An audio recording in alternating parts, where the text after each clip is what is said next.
नमस्कार, जय हिंद। मैं इस वक्त भारत के एक आदर्श गांव जिनका नाम है रालेगन सिद्धि, ये आदरणीय अन्ना हजारे जी का गांव है। और इस गांव की जो सबसे खास बात है वो है यहाँ के स्कूल।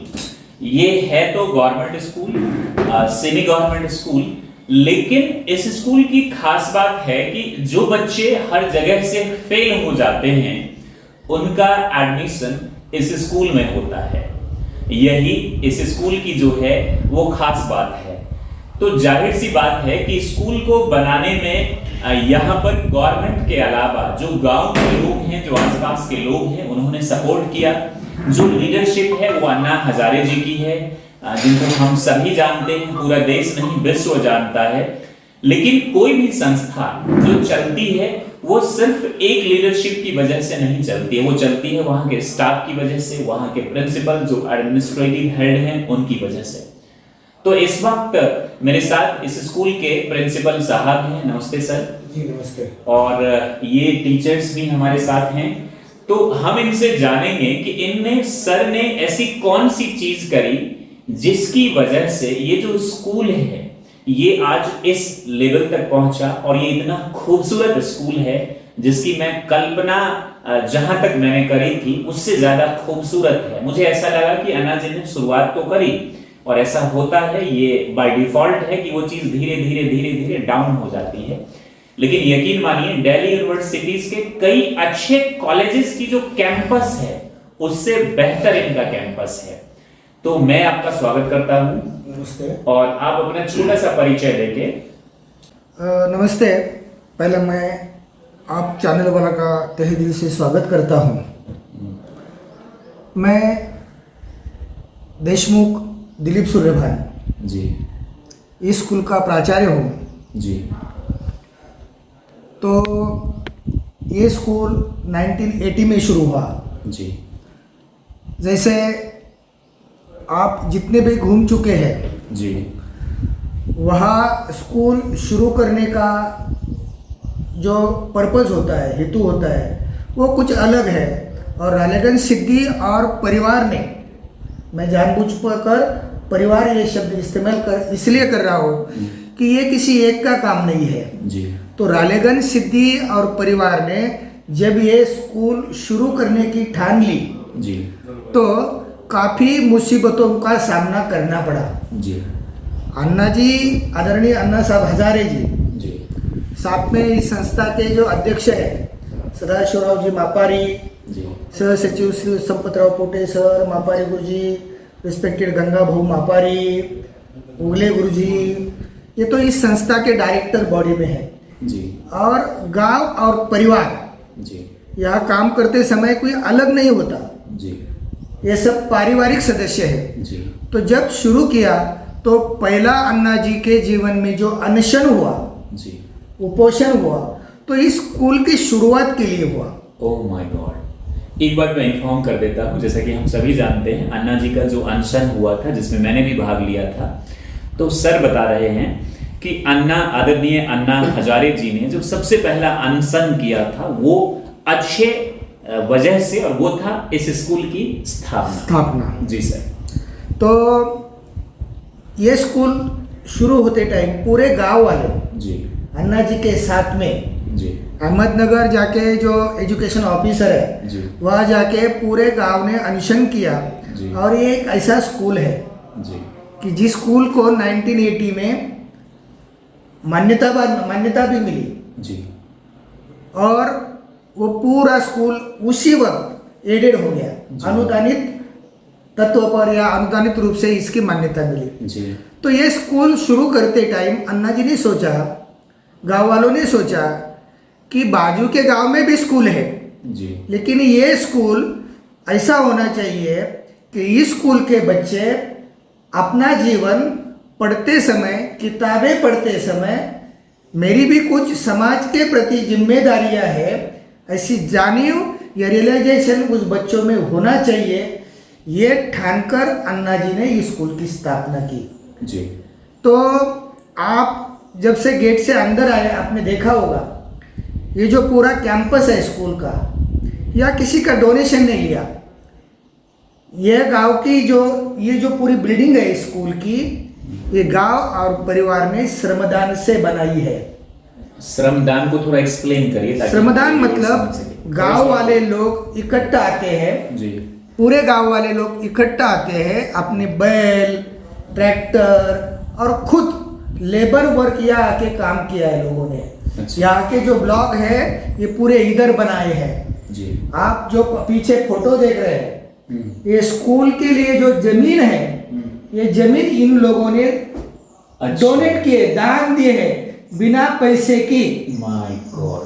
क्योंकि फ्यूचर में इस गांव के परिवार के आसपास के गांव के जी हाँ। और हॉस्टल की जो भी बच्चे हैं निवासी, जी वो यहाँ पढ़े, जी। तो इन्होंने ये पूरी जमीन स्कूल के लिए डोनेट की है। कितनी जमीन होगी सर स्कूल को? करीबन 15 एकड़ है। 15 एकड़ ऐसे स्कूल को जमीन ये है। स्कूल को जमीन और यहाँ के जो निवासी हैं उन लोगों ने ये डोनेट किए हैं। डोनेट किया। इन सब का नाम यहाँ पर लिखा भी लिखा है। है। भागू जी हैं, काशी राम हजारे जी हैं, रामलाल ओस्तवाल जी हैं, पटेल बाबू पठारे जी हैं, शंकर राव पठारे जी हैं, बाबूराव लिम्बा जी हैं। यानी इन लोगों ने 2 3 4 5 6 विद ड्यू रिस्पेक्ट इन लोगों ने जमीन डोनेट करी है, जो कि 15 एकड़ है। जी सर।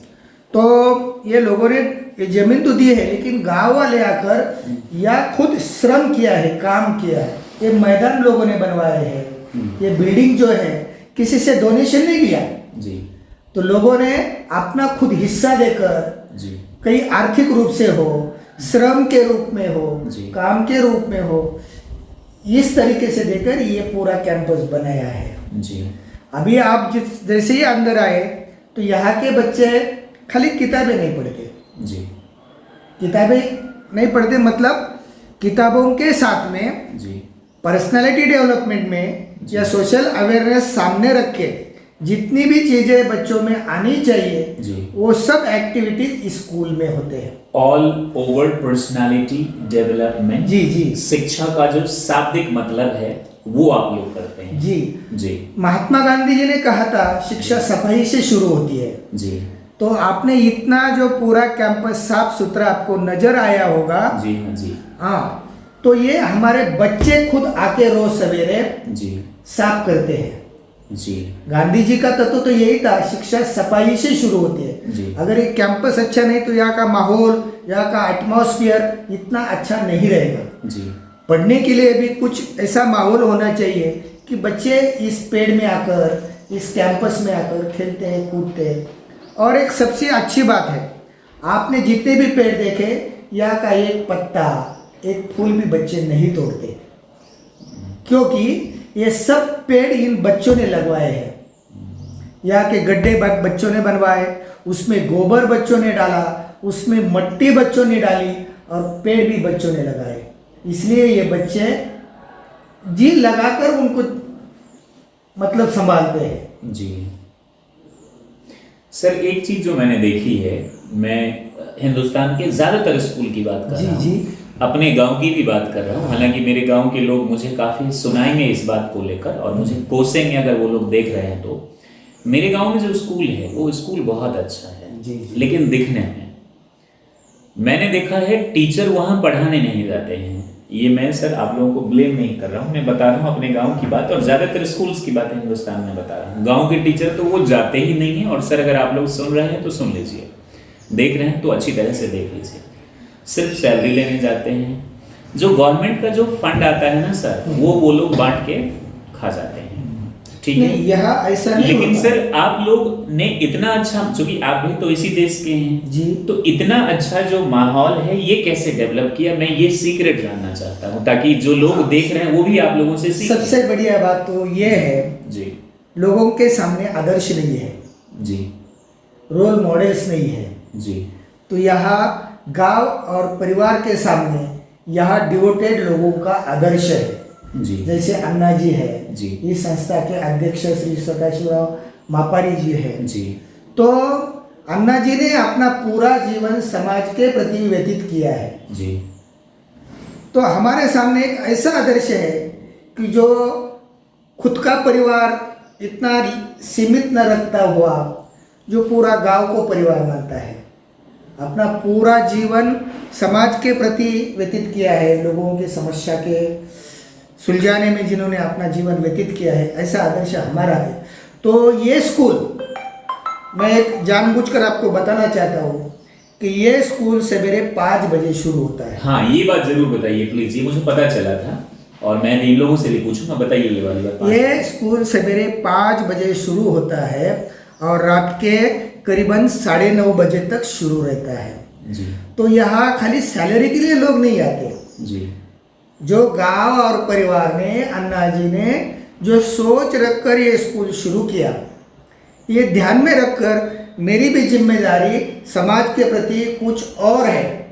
यहाँ लोग घड़ी की ओर देखकर काम नहीं करते, बच्चों का भविष्य सामने रखकर जितना हो सके ज़्यादा वक्त देकर लोग काम करते। सवेरे 5 बजे यहाँ के बच्चे मैदान में आते हैं। हमारे टीचर जो है खेलकूद के, वो सभी लोग 5 बजे वो बच्चों के लेकर दौड़ लगाते हैं जी। और साथ में उनका एक्सरसाइज लिया जाता है। हमारे यहाँ हॉस्टल है, निवासी भी बच्चे यहाँ रहते हैं, पूरे महाराष्ट्र से, हर एक जिले से बच्चे हमारे यहाँ है। वो भी बच्चे सवेरे 5 बजे से यहाँ खेलकूद मैदान में आते हैं और जब 7 बजे तक या 6:30 बजे तक उनका खेलकूद या एक्सरसाइज शुरू रहता है। बाद में बच्चे वहाँ जाके नहाते हैं और 8 बजे सब बच्चे नाश्ता और दूध लेकर 8 बजे स्कूल में आते हैं। तो 8 बजे हमारा स्कूल जब यहाँ शुरू होता है तो हम 8 बजे क्या करते हैं, जो बच्चे आपने अभी पूछा था कि फेल्यूर बच्चे हैं, जो नापास हो चुके हैं 3 बार 4 बार, उन बच्चों को अगर इस हाइट तक ले जाना है तो खाली किताबें पढ़ा कर नहीं हो सकता ये। तो बच्चों को हम 5वीं कक्षा से जब हमारे पास आते हैं तो उन्हें हम लिखना पढ़ाते हैं, हम उनको पढ़ाना भी पढ़ाते हैं। उनकी जो चीज़ें ऐसी बेसिक चीज़ें हैं वो यहाँ सवेरे 8 बजे हम करवाते हैं। साथ में जो बच्चे अच्छे स्कॉलर है, उनका स्टेट बोर्ड का जो स्कॉलरशिप है, NMS है, परीक्षा है, 10th का बोर्ड एग्जामिनेशन है, 12th का है, तो जो एक क्रीम बच्चे हैं उनके भी अलग तरीके से इसी रूटीन में क्लास चलते हैं। तो जो कमज़ोर है उन्हें लिखना पढ़ाकर पढ़ने की उनकी एक लगन बढ़ाते हैं, तो बाद में काम करते हैं ये बच्चे। इस तरह से 10 बजे फिर हमारा रेगुलर रूटीन शुरू होता है। 5 बजे जब स्कूल की छुट्टी होती है, एक 30 मिनट के बाद में बच्चे पूरे मैदान पर आते हैं। मैदान पर कबड्डी के, खो-खो, वॉलीबॉल, हैंडबॉल और एथलेटिक, हर एक तरीके के खेल यहाँ बच्चों को पढ़ाए जाते हैं।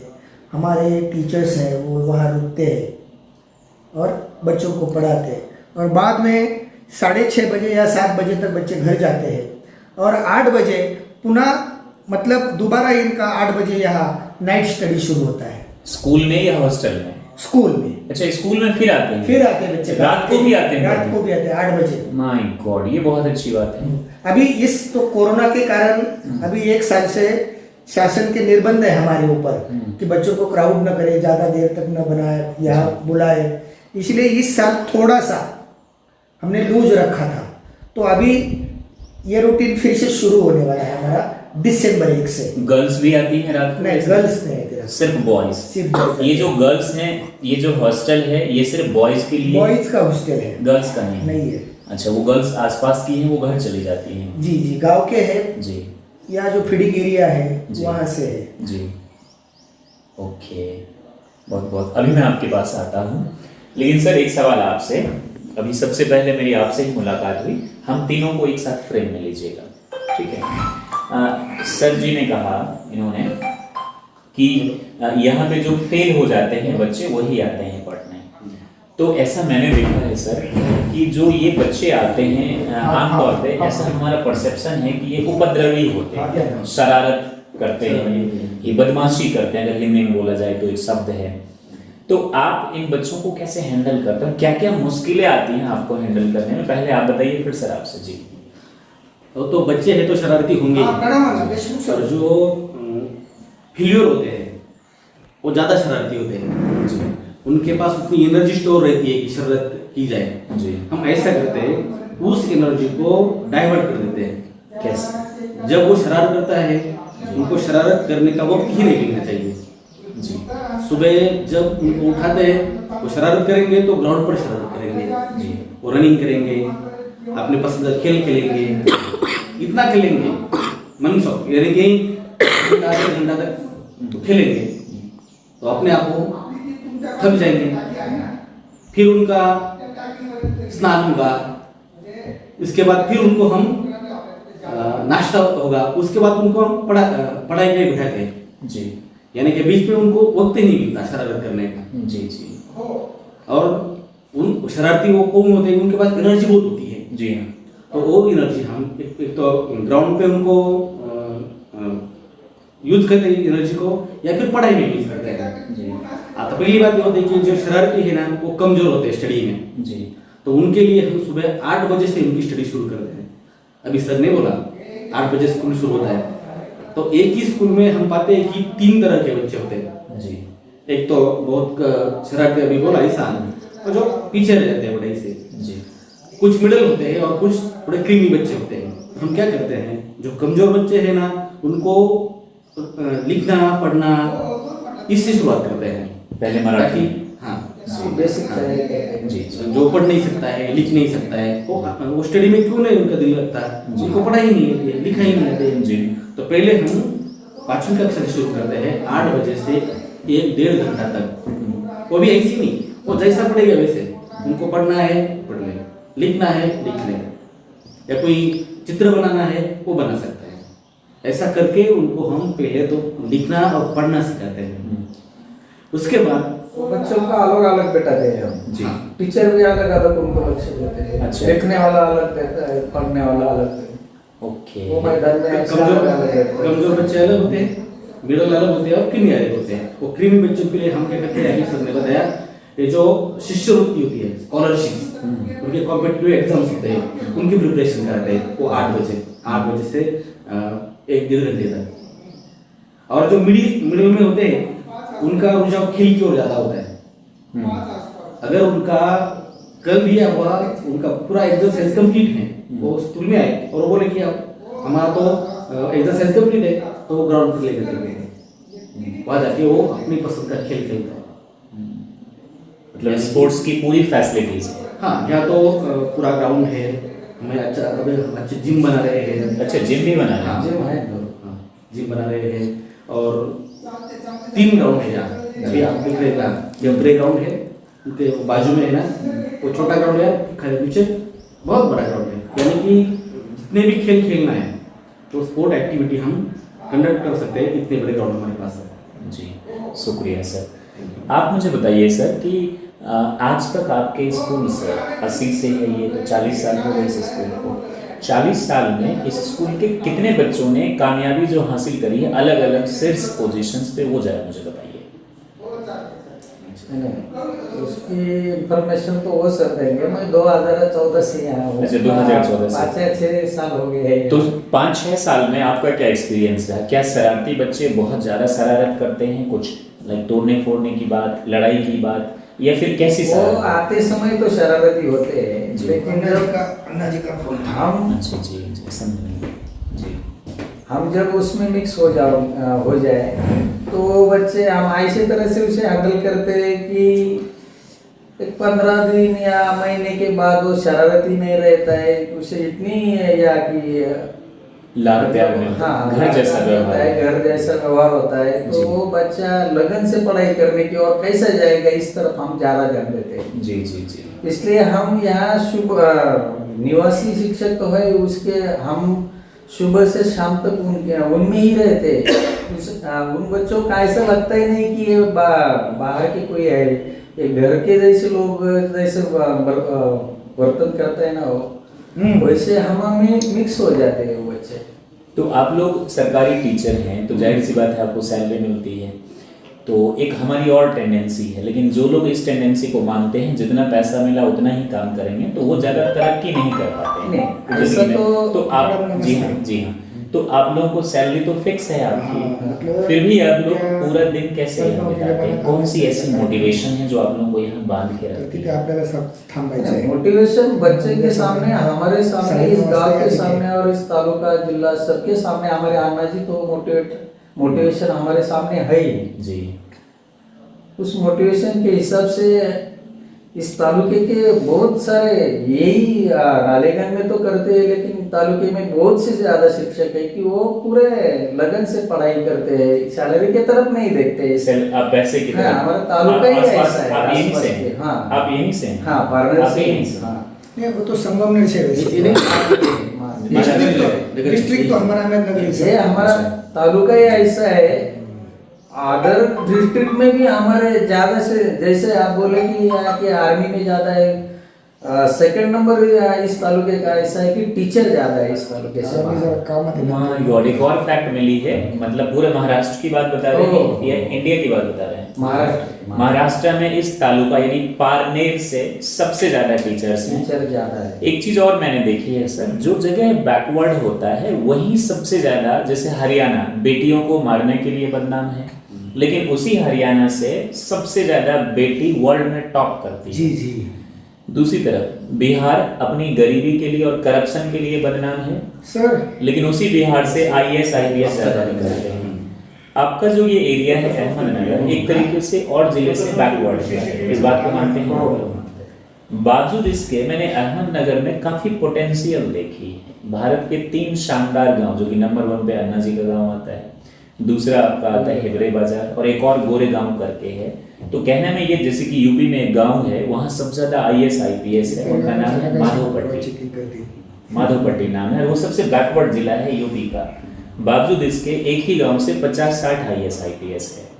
तो ये बात भी सुनकर मुझे बहुत अच्छा लगा कि पारनेर तालुका से सबसे ज्यादा टीचर है। सर बस एक बात, लास्ट क्वेश्चन है, आपके स्कूल से 80 के बाद आप कब से प्रिंसिपल हैं यहाँ? मैं यहाँ अभी 2019 से 19 से हैं, मतलब ज्यादा समय हुआ नहीं, फिर भी आप चूंकि इतने ज्यादा, मैं 90 से का काम करता हूँ। अच्छा 90 से 90 से काम कर रहे 90 से हैं। काम करता तो अब तक इस स्कूल का जो सक्सेस रेशियो रहा वो क्या रहा? जैसे स्कूल बताती है ना कि हमारे यहाँ के बच्चे टॉप इस पोजीशन पे, उस पोजीशन जी पे, क्या जी रहा? आपके सामने यहाँ हमारे बच्चों की 10 की मेरिट लिस्ट है, जी, ये आप तो पढ़ टेंथ सकते है। हैं। इसमें ठीक हर है। साल ग्रोथ है।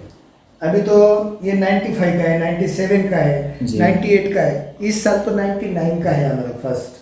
माय गॉड, पूरे महाराष्ट्र में?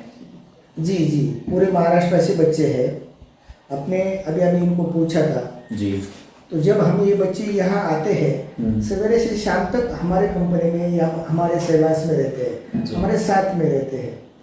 तो यहाँ का रूटीन इतना फास्ट है, सवेरे से 5 बजे से शाम को सोते टाइम तक वो हर वक्त बिजी रहते हैं। कभी पढ़ाई में, कभी अलग कामों में भी बच्चे काम आते हैं, जी तो उनका यह दिल लग जाता है और अपने आप जो उनमें बैड वाइब्रेटर्स है वो सब पूरे निकल जाते हैं। और एक अच्छा बच्चा, एक अच्छा स्टूडेंट, जी एक अच्छा छात्र होकर वो यह काम करता है। तो इस स्कूल का जो एक सक्सेस रेट ऑफ सक्सेस है वो बहुत बढ़िया है। इस स्कूल के करीबन 150 से आगे बच्चे फौज में हैं। जब से शुरू हुआ तब से या जी जी जी तब से? जी 150 से। ये फौज में कौन सी पोजीशन पे होंगे? कुछ तो हमारे 2 छात्र तो एनडीए में अफसर है, अच्छा ऑफिसर में? लेफ्टिनेंट है, जी लेफ्टिनेंट। बहरट प्रमोद करके एक है, जी जी। आउटी करके एक है, हम्म। और बाकी के कुछ प्रमोट हो चुके हैं। और दूसरे फील्ड में? यहाँ का एक मेडिकल भी MBBS हो चुके हैं हमारे बच्चे, जी, जी। MS है, MD है, वो अस्पताल भी चलाते हैं अच्छे। जी, जी। इंजीनियरिंग में भी काफ़ी अच्छे बच्चे हैं। हम्म। और यहाँ टीचर बहुत है जी। स्कूल के। जो हमारी एक उच्च माध्यमिक की फैकल्टी थी, कला शाखा आर्ट्स फैकल्टी, तो काफ़ी टीचर्स भी है। कितने क्लास से कितने क्लास तक पढ़ाई होती है? 5वीं से 12वीं तक है। 5वीं से 12वीं। और टीचर्स कितने हैं सर? टीचर्स तो अभी 25 है। 25 हैं? जी। 25 और 25 जी। यानी 50 हो गए?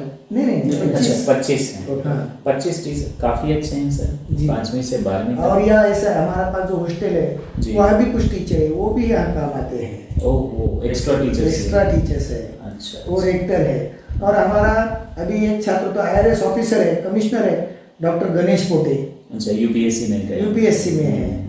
और MPSC में बहुत सारे बच्चे हैं, महाराष्ट्र में। डायरेक्टर है, हम्म। CEO है, सेंटेक्स में है, बहुत सारे बच्चे कॉम्पिटिटिव एग्जाम में भी काफ़ी सक्सेसफुल है। और सबसे अच्छी खासियत यह है कि ये बच्चे सक्सेस होकर जब भी आगे जाते हैं तो इस स्कूल की ओर पीछे आकर देखते हैं, आते रहते हैं, वो गाइडलाइन भी करते हैं, बच्चों को कुछ गाइडेंस भी देते हैं, और जो भी कुछ टेक्निकल सपोर्ट उनसे चाहिए वो हमेशा रेडी रहते हैं। बच्चे पीछे यहाँ आते हैं तो कुछ भी हम मांगे उनके पास रखे, हमें डिजिटल बोर्ड चाहिए, पूरा स्कूल डिजिटल है सर, पूरा स्कूल डिजिटल है, हर एक क्लास में सीसीटीवी है, माय गॉड, एंड्रॉइड बोर्ड भी हमारे पास My है। God. तो ये सब बच्चे आते हैं, एक गेट टुगेदर होता है, और जो भी हम डिमांड रखे वो स्कूल के लिए देते हैं।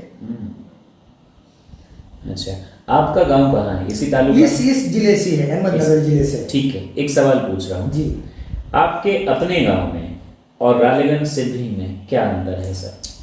नहीं क्या है, जी। हमारा जो गांव है वो थोड़ा इरिगेटेड है, मतलब इकोनॉमिकल लोगों की जो पोजीशन है वो अच्छी है। जी तो यहाँ का जो पहला जो पास टाइम जी। है वो काफ़ी डिफिकल्ट था, खाने हाँ। के लिए अनाज नहीं था, पीने के लिए पानी नहीं था, तो इन लोगों ने काफ़ी सह लिया है। तो यहाँ इन लोगों का भविष्य वो पढ़ाई में ज़्यादा देखते हैं, जी हमें पढ़ना चाहिए, नौकरी मिलनी चाहिए, जी। तो ये एक अलग बात है। तो वहाँ जो है हमारे यहाँ वो लोगों में एक अपने आप जागृति है, क्योंकि हर एक डेवलप है, इकोनॉमिकली हर एक की पोजीशन जी अच्छी है, तो वो अपने बच्चों के प्रति भी सर वहाँ पर डिसिप्लिन ऐसा ही है, पैसे तो होंगे, ऑफ कोर्स पैसे होंगे, एजुकेटेड लोग भी क्या होंगे। होता है, हर एक गांव का अलग अलग कल्चर होता है। जी जो गांव के पुराने लोग अच्छे पढ़ चुके हैं, अगर उनकी अटैचमेंट गांव के प्रति अच्छी रहते हैं, वो जो पीछे की जो जनरेशन है, अगर ये दोनों में अच्छा कम्युनिकेशन रहे तो वह अच्छा काम भी होता है। यहाँ भी ऐसा है, यहाँ जो जितने लोगों ने पहले अन्ना जी के साथ में काम किया उनमें और ये जो बाद में का जनरेशन, इनमें एक अच्छा लगाव है, एक अच्छा अटैचमेंट है। जी। तो जो अपना मतांतर जिन्हें कहते हैं, कम्युनिकेशन जो बोलते हैं हम लोग जिन्हें, वो एक अच्छा रहता है प्रोग्रेस के लिए। जी, बहुत बहुत शुक्रिया। ऑलराइट, तो इस स्कूल में आकर इनसे सर से बात करके, इन सर से बात करके बहुत अच्छा लगा। बस यही मैं ईश्वर से कामना करता हूँ कि इस देश की जो स्कूल्स हैं, स्कूल का मतलब गवर्नमेंट स्कूल, ना कि प्राइवेट स्कूल, चूँकि गवर्नमेंट स्कूल में ही हम अफोर्ड कर सकते हैं, वहीं से अच्छे से पढ़ाई कर सकते हैं, ना कि बहुत ज़्यादा हाई फीस है। अगर ऐसी मॉडल का हम अनुसरण करें, ऐसी लीडरशिप को हम मतलब फॉलो करें, तो मुझे पूरा उम्मीद है कि हम लोग एक बेहतर भारत बना सकते हैं, फिर से विश्व गुरु बना सकते हैं। पटकन जाऊं सुरक्षित पर्यंत जय हिंद, जय भारत।